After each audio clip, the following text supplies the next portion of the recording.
क्या स्क्रीन सबको दिखाई दे रहा है?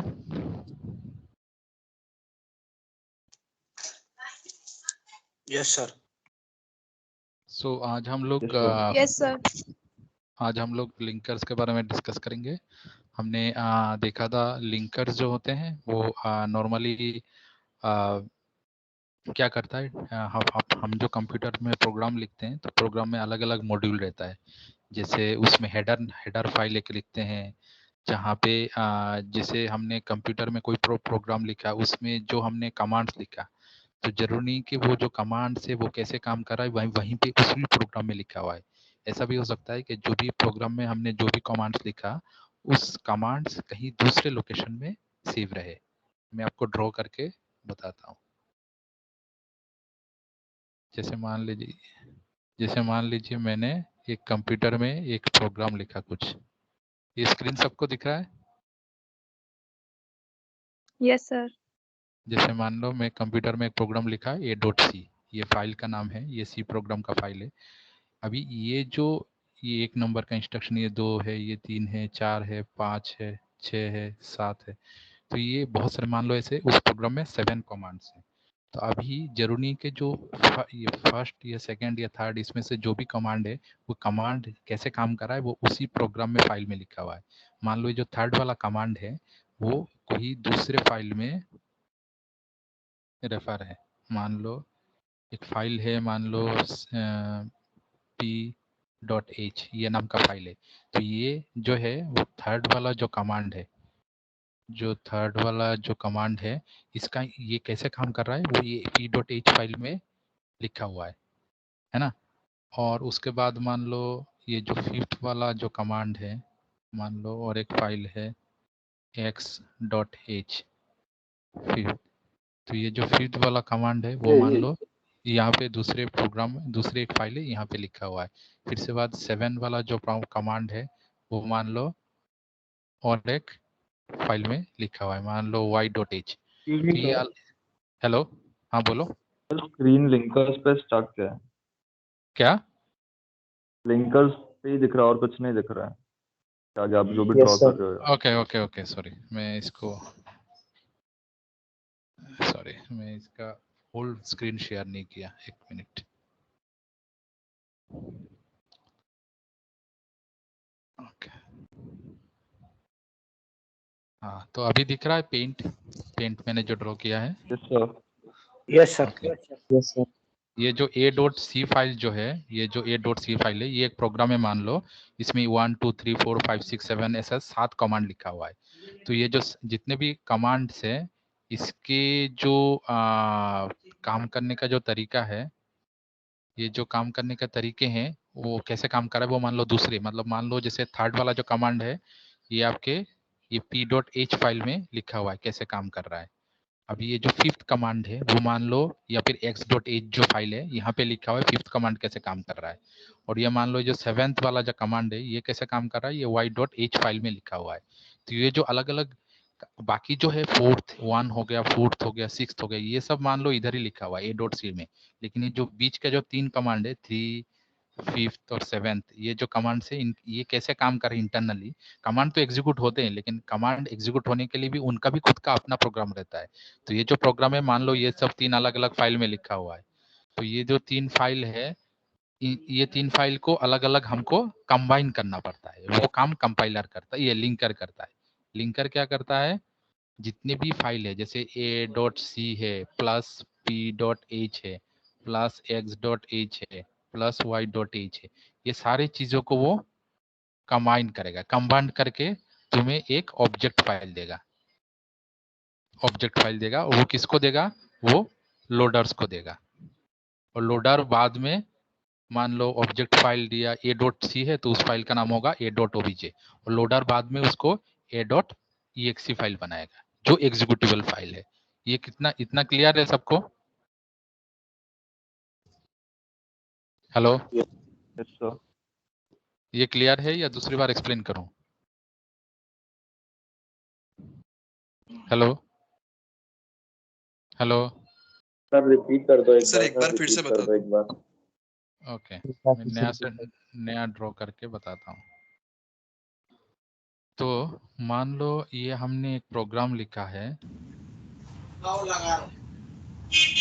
ये हमने एक प्रोग्राम लिखा है जो कि a.c है। इसमें कुछ इंस्ट्रक्शंस हैं, कमांड्स हैं, जैसे मान लो 1 2 3 4 5 6 7 ऐसे 7 कमांड्स हैं। अभी इसमें से जो थर्ड वाला कमांड है ये कैसे काम कर रहा है, ये मान लो, और एक फाइल है, मान लो p.h, ये जो फाइल है इसमें ये थर्ड वाला कमांड कैसे काम कर रहा है वो यहाँ पे लिखा हुआ है।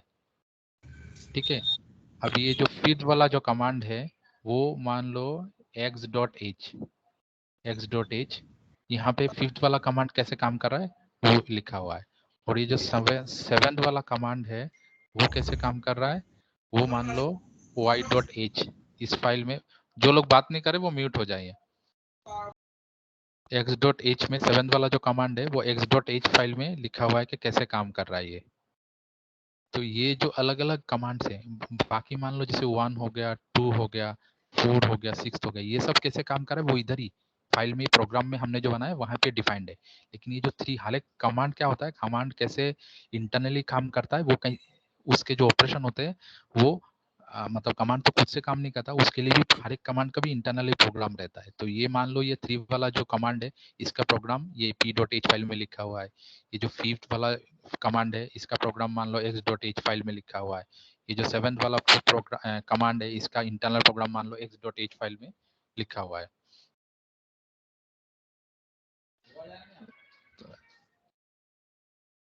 एक मिनट,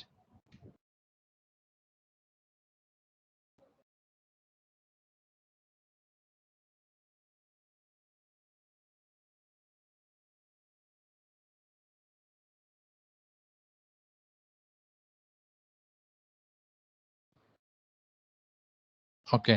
हाँ, तो हम लोग कहाँ पे थे, हाँ, तो मान लो ये जो 7th वाला जो कमांड है ये y.h फाइल में लिखा हुआ है उसका जो प्रोग्राम है।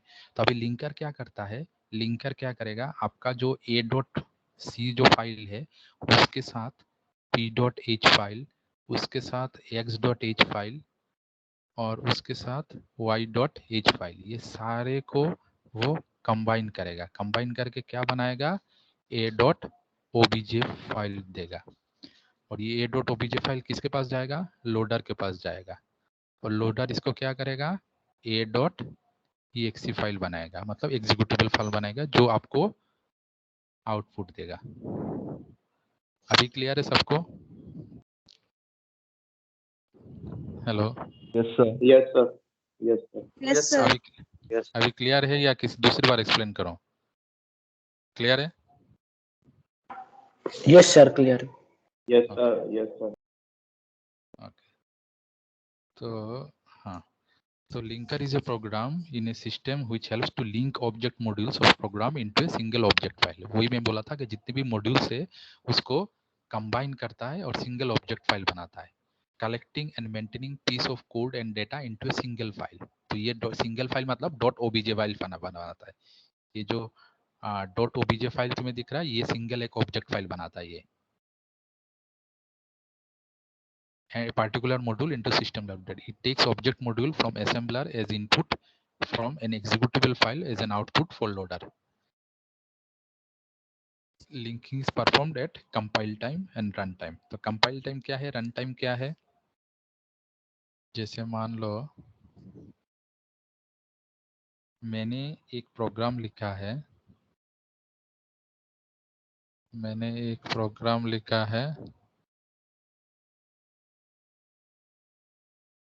मैंने कुछ प्रोग्राम लिखा है, ठीक है।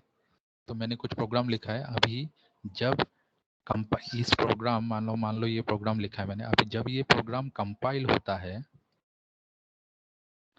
तब हर एक लाइन एग्जीक्यूट होगा। हर एक लाइन को वो पहले टेस्ट करेगा कि ये लाइन जो कमांड लिखा हुआ वो सही है कि नहीं, इससे कोई एरर आया कि नहीं। तो ये टेस्ट करेगा और एक डॉट मान लो a.obj फाइल बनाएगा।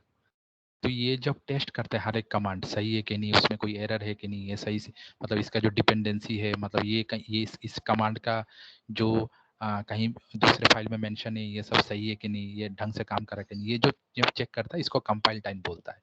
और जब ये ओबीजे फाइल a.exe फाइल बनता है तब इसको रन टाइम बोलते हैं।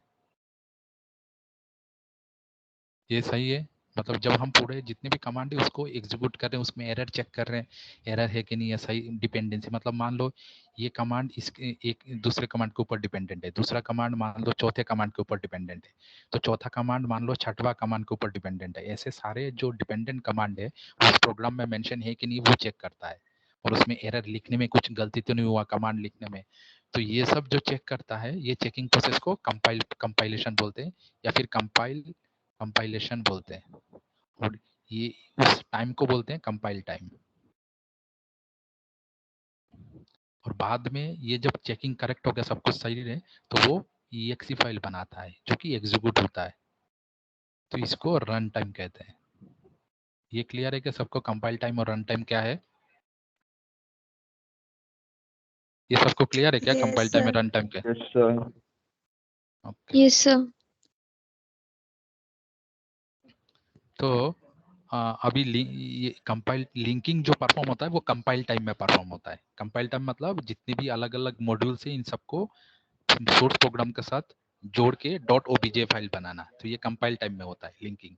अभी लिंकिंग भी दो टाइप का होता है, एक होता है स्टैटिक लिंकिंग और दूसरा है डायनामिक लिंकिंग। स्टैटिक लिंकिंग क्या है? दो टाइप का है लिंकिंग, स्टैटिक लिंकिंग और डायनामिक लिंकिंग। स्टैटिक लिंकिंग क्या है? Linking is performed before execution in static linking. Link is performed before execution in static linking. It takes collection of relocatable object file and command line argument and generally generate fully linked object file. तो ये जो object file बनाता है वो fully linked रहता है, मतलब एक दूसरे से जितने भी मॉड्यूल्स है वो एक दूसरे से लिंक्ड रहता है। It takes collection of relocatable object file, मतलब जितने भी ऑब्जेक्ट फाइल हैं, तो जितने भी मॉड्यूल्स है ये रिलोकेटेबल, मतलब वो एक दूसरे से कनेक्शन होना चाहिए प्रॉपर। तो ऐसे जो स्टैटिक लिंकिंग होता है।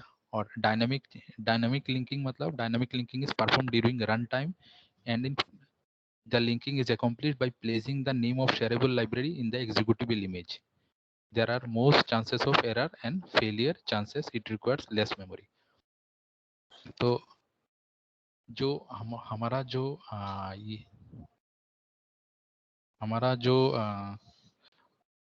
ये जो a.exe बनता है, इसमें क्या करता है, ये जितने भी ओबीजे जितने भी मॉड्यूल्स हैं, मान लो इस प्रोग्राम के लिए एक मॉड्यूल है, दूसरा मॉड्यूल a.c के लिए ऐसे 3-4 मॉड्यूल है, तो ये सारे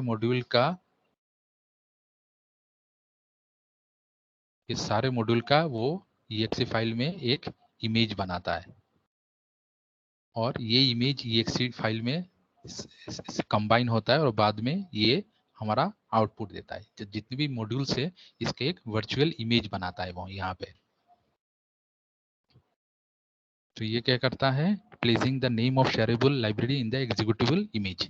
तो जितने भी मॉड्यूल्स हैं, ये जितने भी मॉड्यूल्स मैंने यहाँ पे बनाया, ये जितने भी मॉड्यूल्स ये बनाए, ये सारे एग्जीक्यूटिबल a.exe ओबीजे फाइल के थ्रू a.exe फाइल में वो कंबाइन कर देता है। तो ये चीजें को डायनामिक लिंकिंग बोलते हैं। स्टैटिक लिंकिंग क्या है कि ये सारे मॉड्यूल जो है पहले यहाँ पे कंपाइल टाइम में ही पहले जोड़ते हैं, मतलब मान लो a.c का एक मॉड्यूल है, मान लो जैसे मैंने पहले वाला इमेज में बोला था p.h plus a.h plus x.h, ये सब को जोड़ना, ये जो कंपाइल टाइम में हो रहा है ये स्टैटिक बोला जाता है। और बाद जोड़ने के बाद जो exe फाइल में डालते हैं इसको डायनामिक लिंकिंग बोलते हैं। ये समझ में आया क्या, क्लियर है क्या सबको? हेलो हेलो सर Yes, एक बार sir. वो समझा दो सर। एक Okay. बार और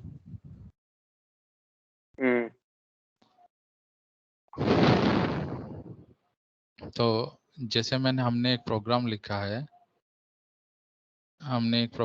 है, उसमें मान लो कुछ कमांड्स लिखा हुआ है। तो ये जो कमांड्स है, मैंने बोला है कि एक कमांड मान लो कोई एक मॉड्यूल में है, दूसरे कमांड मान लो उसका डेफिनेशन कोई दूसरा मॉड्यूल में, डेफिनेशन मतलब कैसे काम कर रहा है, और एक कमांड मान लो ये और एक मॉड्यूल में है, इसका नाम दे दिया p.h, इसका x.h, इसका y.h, ऐसा। तो स्टैटिक लिंकिंग में क्या होता है, स्टैटिक लिंकिंग में नॉर्मली जो है ये तीनों मॉड्यूल या जितने भी मॉड्यूल है वो एक साथ होके एक मान लो ए डॉट ओबीजे फाइल, ये ओबीजे फाइल बनता है। ये जो बनता है इसको स्टैटिक लिंकिंग बोलते हैं। ये जो तीनों मॉड्यूल को कंबाइन करके एक ओबीजे फाइल बना है, और बाद में ये जो मॉड्यूल को ओबीजे फाइल बना, ये ओबीजे फाइल आके बाद में ए डॉट ई फाइल बनता है। और ये ए डॉट ई में फाइल में क्या बनता है, ये तीनों जो जितने भी कंबाइन हुए थे सारे मॉड्यूल का एक इमेज ई फाइल में आ जाता है, मतलब डुप्लीकेट एक क्रिएट होता है। ये डुप्लीकेट एक क्रिएट होता है जिसको डायनामिक लिंकिंग बोलते हैं।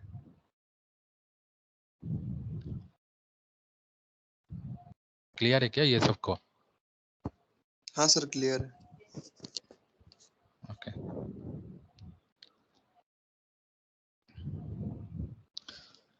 ओके, अभी आते हैं लोडर में। लोडर क्या करता है, loader is the program of the operating system which loads the executable file from the disk into primary memory for execution. It allocates the memory space to the executable module in main memory and then transfer the control of the beginning. It allocates the memory space to the executable module in the main memory and then transfer control to the beginning of instruction of the program. सरल भाषा में इसको बोलेंगे कि loader क्या होता है। Loader क्या करता है, जैसे मान लो ये तुम्हारा कंप्यूटर है,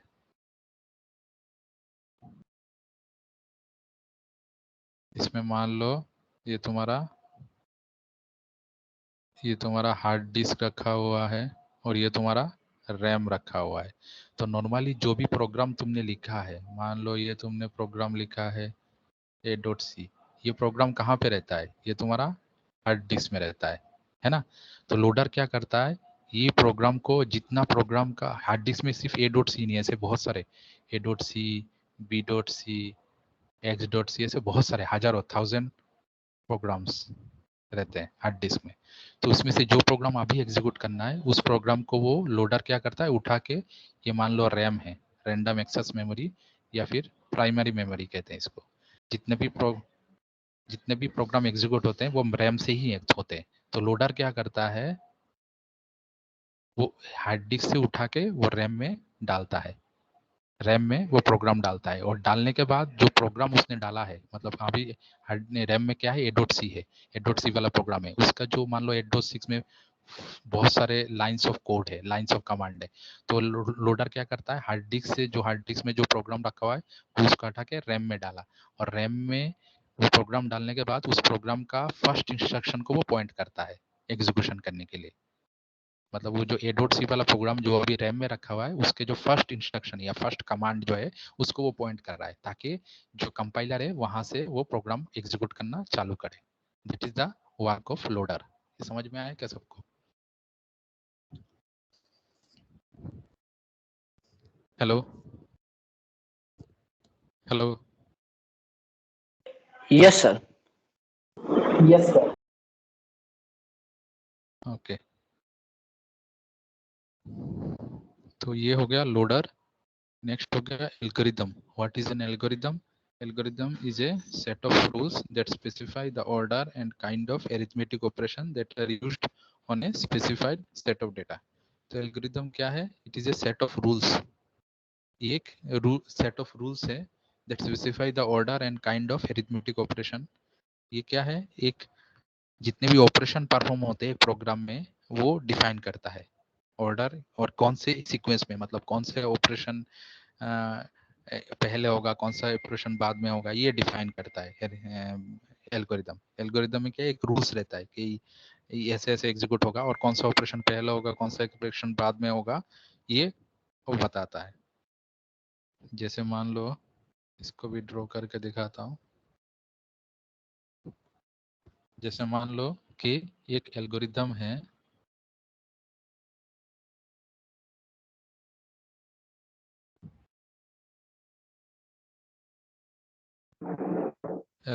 है, इसमें कुछ रूल्स हैं। तो एल्गोरिदम में क्या होता है, एक रूल्स होता है, और वो क्या करता है, रूल्स ऑपरेशन का सीक्वेंस बताता है। और वो किस में परफॉर्म होता है? परफॉर्म्ड ऑन इनपुट, जो भी इनपुट दिया जाता है। तो एल्गोरिदम में रूल्स होते हैं और रूल्स ऑपरेशन सीक्वेंस होते हैं, मतलब कौन सा ऑपरेशन पहले कौन सा ऑपरेशन बाद में, ये रहता है। और वो जो भी इनपुट होता है या फिर जो भी डेटा होता है उसके ऊपर परफॉर्म होता है। ये समझ में आया कि एल्गोरिदम का डेफिनेशन क्या है? Hello, yes sir. Yes sir. Essential properties of algorithm. In algorithm is finite, मतलब एल्गोरिदम में पहले से डिफाइन होता है कि कितने इंस्ट्रक्शन रहेंगे, कितने रिसोर्सेस यूज होंगे, और उसको कम मतलब एग्जीक्यूट करने के लिए, उस प्रोग्राम को एग्जीक्यूट करने के लिए कितना कितना समय लगेगा। तो वो रिसोर्सेस कितने हैं, कितना समय लगेगा, और कितने कमांड है वहां पे, वो पहले से ही डिसाइड रहता है। Instructions are precise and computable. Algorithm जो भी कमांड एग्जीक्यूट करता है वो कंप्यूटेबल और प्रिसाइज रहता है, मतलब उसमें पता चलता है कि कितना समय एग्जीक्यूट होगा और कितना समय लगेगा। Instruction have a specified logic order, however we can discriminate between deterministic algorithm। Instruction में एक ऑर्डर रहता है, मतलब कौन सा पहले होगा, जैसे मैंने बताया कि कौन सा पहले होगा कौन सा बाद में होगा। तो ये जो इंस्ट्रक्शन है, मतलब जो कौन सा ऑपरेशन पहले होगा कौन सा ऑपरेशन बाद में होगा, इसका भी दो टाइप होते हैं। एक होता है डिटर्मिनिस्टिक, जहाँ पे जैसे मान लो एक एल्गोरिदम में ए बी सी डी ई ऐसे बहुत सारे कमांड है, तो हमें पहले से पता रहेगा जैसे सी कमांड बी कमांड के बाद होगा, या फिर बी कमांड ए कमांड के बाद एग्जीक्यूट होगा। तो ऐसे ऐसे जो कमांड पता चलते हैं, कभी उल्टा नहीं होगा। तो ऐसे जो चीजें हैं उनको डिटर्मिनिस्टिक एल्गोरिदम बोलते हैं। जैसे तो डिटर्मिनिस्टिक एल्गोरिदम क्या है?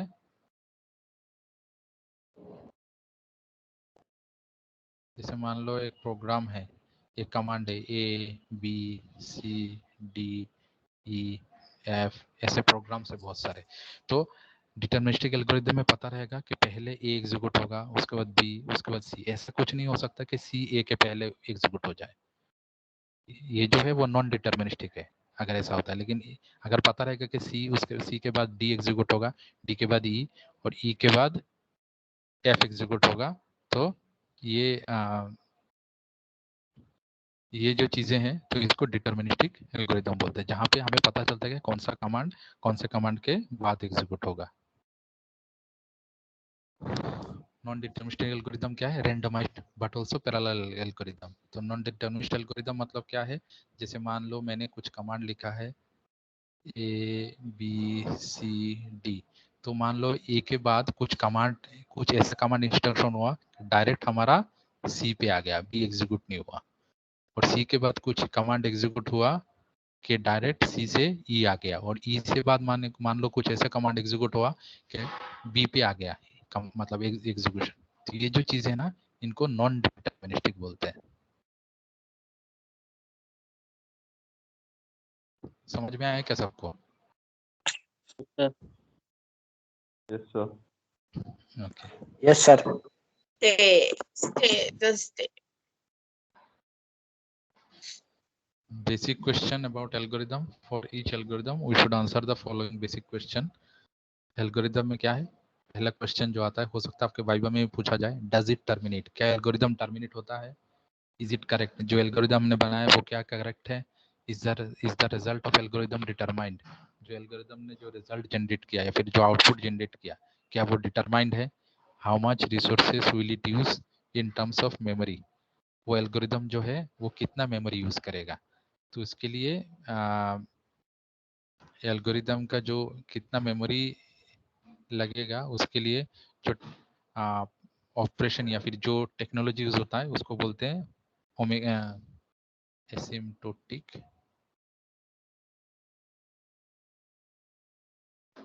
नोटेशन।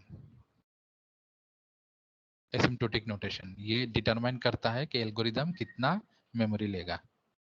एल्गोरिदम कितना मेमोरी लेगा वो डिटरमाइन करता है, एसिम्प्टोटिक नोटेशन बोलते हैं उसको। तो इस नोटेशन में क्या होता है, इसमें बहुत सारे टाइप्स है, जैसे बिग ओ नोटेशन, मतलब O notation, big omega notation, उसके बाद स्मॉल ओ नोटेशन, उसके बाद फाई नोटेशन, ऐसे रहते हैं। ये डिटरमाइन कहता है कि कोई भी एल्गोरिदम या फिर कोई भी प्रोग्राम कितना समय लगेगा उसको एग्जीक्यूट करने में, और उसको कितना साइज चाहिए, मतलब उसके प्रोग्राम का जो इंस्ट्रक्शन है, कमांड है, उसको रखने के लिए रैम मेमोरी में कितना साइज चाहिए, ये दोनों चीज डिपेंड करता है। तो ये एल्गोरिदम से हमें पता चलता है कि कितना टाइम लगेगा और कितना साइज उसको एग्जीक्यूट होने में कितना साइज उसके कमांड्स को लगेगा। तो ये जो चीजें डिटेल में आप लोग 6 सेम में पढ़ोगे। आप लोगों को 6 सेम में एक सब्जेक्ट रहेगा जिसको बोलते हैं design, DAA, design analysis and algorithm.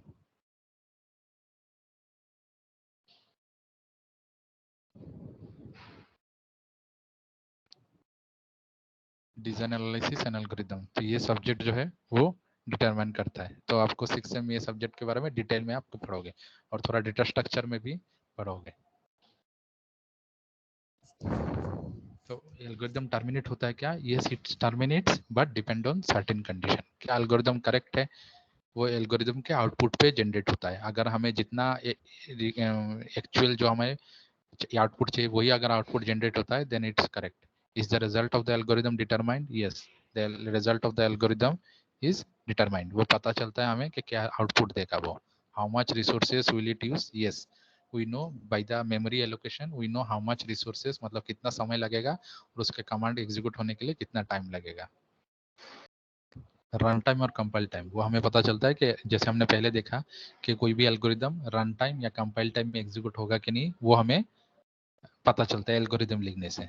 तो हमने पहले ही देखा क्या क्या रन टाइम होता है और क्या कंपाइल टाइम होता है। Just a minute.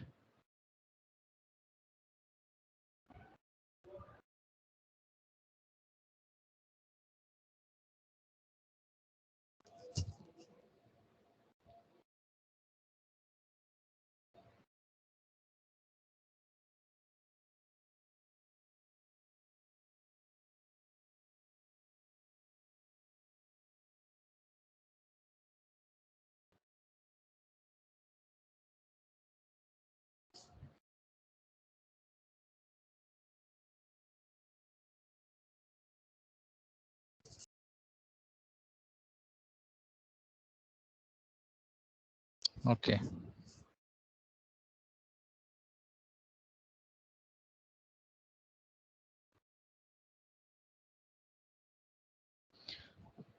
तो जो भी एल्गोरिदम है, तो अभी हम लोग आते हैं फ्लो चार्ट में। फ्लो चार्ट क्या है?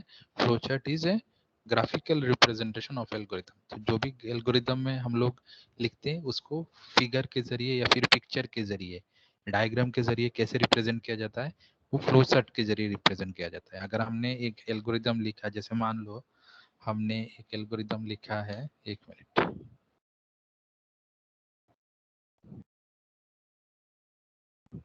हमने एक एल्गोरिदम लिखा है कि एडिशन ऑफ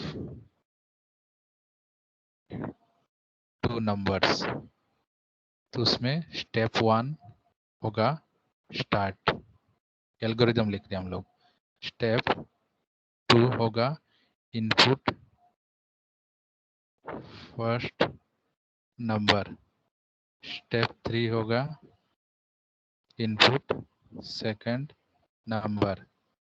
स्टेप 4 होगा sum first number and second number. Step 5 होगा जनरेट रिजल्ट या फिर डिस्प्ले रिजल्ट, जो भी हो, generate result, display result. Step 6 होगा स्टॉप। एक बेसिक दो, मतलब एक नंबर है ए और दूसरा नंबर है बी, इन दोनों का एडिशन करने के लिए बेसिक एल्गोरिदम है ये। इसको अगर हम फ्लो चार्ट में लिखे तो हम लोग लिखेंगे स्टार्ट, उसके बाद इनपुट A, इनपुट B, उसके बाद A प्लस B और स्टॉप। तो ये जो हमने कमांड नहीं लिखा लेकिन डायग्राम में हमने बता दिया कि कैसे काम करते हैं, तो इस चीज को हम लोग फ्लो चार्ट बोलेंगे। ये क्लियर है क्या सबको, एल्गोरिथम और फ्लो चार्ट में क्या डिफरेंस है?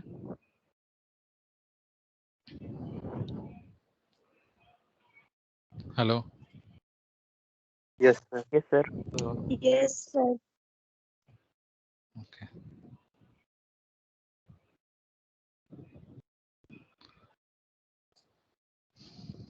ओके, अभी फ्लो चार्ट क्या है? बहुत सारे टाइप के हैं। Horizontal flow chart, panoramic flow chart, vertical flow chart और आर्किटेक्चरल फ्लो चार्ट। ये बस आपको टाइप जानना जरूरी नहीं है, जरूरी है ये कैसे काम करता है या कैसा रहता है उतना डिटेल में अभी आपको जरूरत नहीं है। ये टाइप से horizontal flow chart, panoramic flow chart, vertical flow chart and architectural flow chart. Flow chart के रूल्स क्या है? Only conventional flowchart symbol should be used. Proper use of names and variables in the flowchart. तो conventional जितने भी symbol है, जैसे मैंने अभी सिंबल दिया था, ये एक सर्कल वाला सिंबल दिया था, तो ये सिर्फ स्टार्ट और स्टॉप के लिए यूज होता है। ये वाला रेक्टेंगल दिया था वो ऑपरेशन के लिए इनपुट के लिए यूज होता है। तो ऐसे डिफाइंड है कि कौन सा सिंबल कौन सा किसके लिए यूज होता है। Proper use of names and variables, जितने भी वेरिएबल्स और जितने भी नेम्स हो रहा है वो सारे प्रॉपर होना चाहिए। जैसे मैंने यहाँ पे लिखा है इनपुट ए, इनपुट बी, तो ये सब चीजें प्रॉपर होना चाहिए। मतलब कैसे लिखते हैं वो प्रॉपर होना चाहिए। If the flow chart becomes large and complex use connector symbols. तो अगर फ्लो चार्ट जैसे मैंने यहाँ पे बहुत छोटा एक बना दिया लेकिन बहुत बड़ा जा रहा है और जगह नहीं है, तो वो आप नीचे एक सिंबल लगाओगे कनेक्टर, और उस कनेक्टर फिर से दूसरी जगह आप लगाओगे, वहां से कनेक्ट करोगे। इससे पता चलेगा कि आपका फ्लो चार्ट यहाँ पे खत्म हुआ और आगे फिर से रिज्यूम हुआ है। तो कनेक्टर सिंबल होता है अगर फ्लो चार्ट आपके पेज में जगह नहीं हो रहा है तो। फ्लो चार्ट है स्टार्ट एंड स्टॉप पॉइंट्स। तो जैसे मैंने यहाँ पे स्टार्ट लिखा एंड स्टॉप लिखा, तो हर एक फ्लो चार्ट में स्टार्ट और स्टॉप पॉइंट रहता है।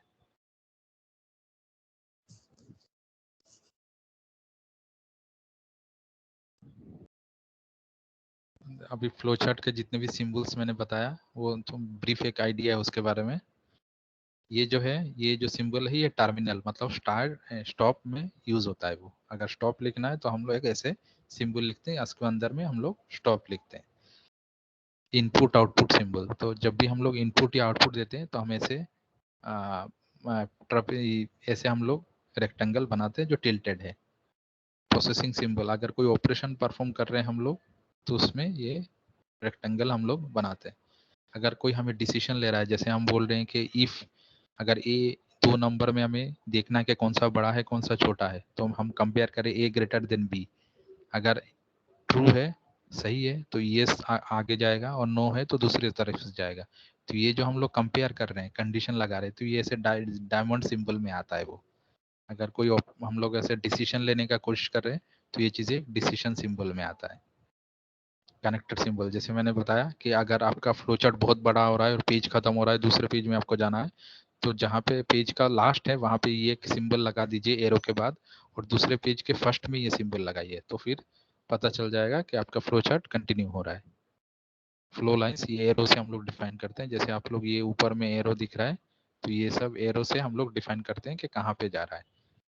Hexagon symbols, it use to create preparation box containing the loop settings statement. तो लूप के लिए नॉर्मली हम लोग ये यूज करते हैं, या फिर आजकल एरो को भी हम लोग यूज करते हैं। तो अगर लूप दिखाना है तो भी हेक्सागन सिंबल्स यूज होता है। ऑन पेज रेफरेंस, ये बेसिकली जरूरत नहीं है लेकिन फिर भी बता देता हूँ। अगर this symbols contains a letter inside that indicates the flow continues on a matching symbol containing the same letter elsewhere in the same page। तो अगर इसके अंदर आप कोई लेटर लिखते हो और सेम लेटर, और अगर ये सिंबल लगा के दूसरे जगह में आप सेम लेटर लगाते हो, तो माना जाएगा सेम पेज में होना चाहिए, तो फिर माना जाएगा कि उसका कंटिन्यू हो रहा है। जैसे मैं इसको आपको बता देता हूँ। जैसे मान लो कि मैंने यहाँ पे स्टार्ट लिखा है और मैंने यहाँ पे लिखा है कि ए, ये एक सिंबल लिखा है, और दूसरे पेज में मैंने लिखा है ए और इनपुट ए, तो पता चलेगा कि यहाँ से ये कंटिन्यू हो रहा है। So that is in page, एक ही पेज में। और अगर दूसरे पेज में है तो वो ऐसा होगा। अगर दूसरे पेज में जाना है, जैसे मान लो कि जैसे मान लो मैंने यहाँ पे स्टार्ट लिखा है और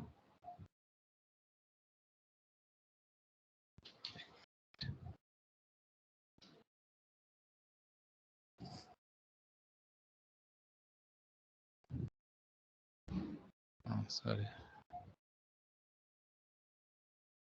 यहाँ पे ए लिखा है, और सिमिलरली मैं ए लिखा है यहाँ पे नीचे में, मैं फिर से मैं इनपुट दे रहा हूँ, तो ये माना जाएगा कि दूसरे पेज में होना चाहिए। मतलब ये डायग्राम जिस पेज में है, ये डायग्राम दूसरे पेज में होगा, तभी ये वाला काम करेगा। अगर सेम पेज में है तो ये वाला सिंबल देना पड़ेगा। This is in page reference and out page reference.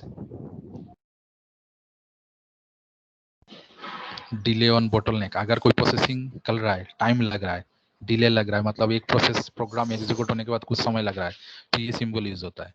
अगर आपके प्रोग्राम में कोई डॉक्यूमेंट एक्सटर्नल फाइल यूज कर रहे हैं, फाइल से रीड राइट कर रहे हैं, तो उसके लिए डॉक्यूमेंट सिंबल यूज होता है। अगर रैम यूज हो रहे हैं, दूसरा कोई मेमोरी यूएसबी से प्रोग्राम रीड कर रहे हैं, कोई डेटा रीड कर रहे हैं, तो इंटरनल स्टोरेज सिंबल यूज होता है।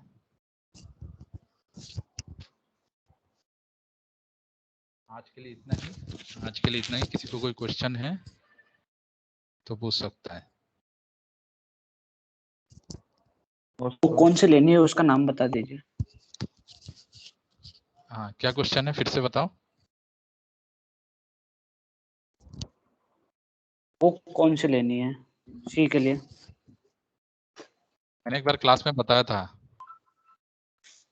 आपने पूछा है क्या किसी को क्लास में? Hello hello. नहीं पूछा सर, नहीं पूछा। हाँ हाँ, मैंने उसके एक बार आप लोग क्लास में पूछ लेंगे ना तो बेटर रहता है, क्योंकि एक ही चीज बार बार रिपीट हो रहा है। ओके, मैं अभी बता देता हूँ।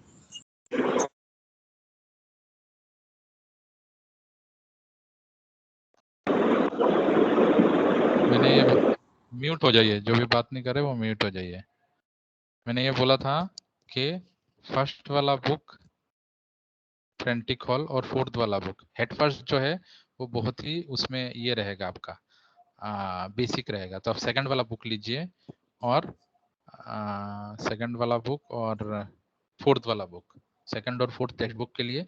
और अगर प्रोग्रामिंग का आपको प्रैक्टिस करना है तो ये यशवंत कनेतकर का रेफरेंस बुक, ठीक है। सेकंड और फोर्थ जो बुक है वो टेक्स्ट बुक है, और रेफरेंस बुक का सेकंड बुक है, ठीक है।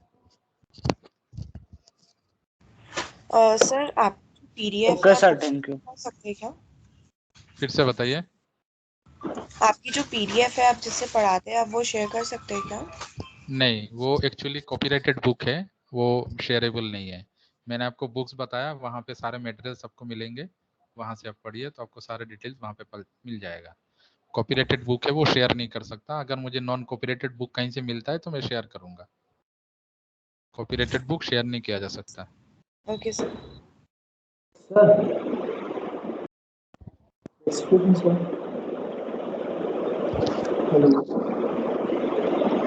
आपके बैकग्राउंड नॉइज बहुत ज्यादा है, बैकग्राउंड नॉइज बंद कर दीजिए।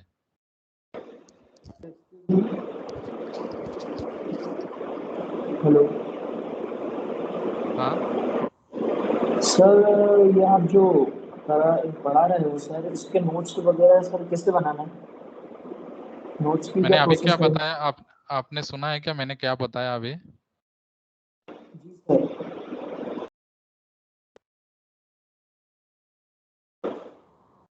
मैंने क्या बताया था?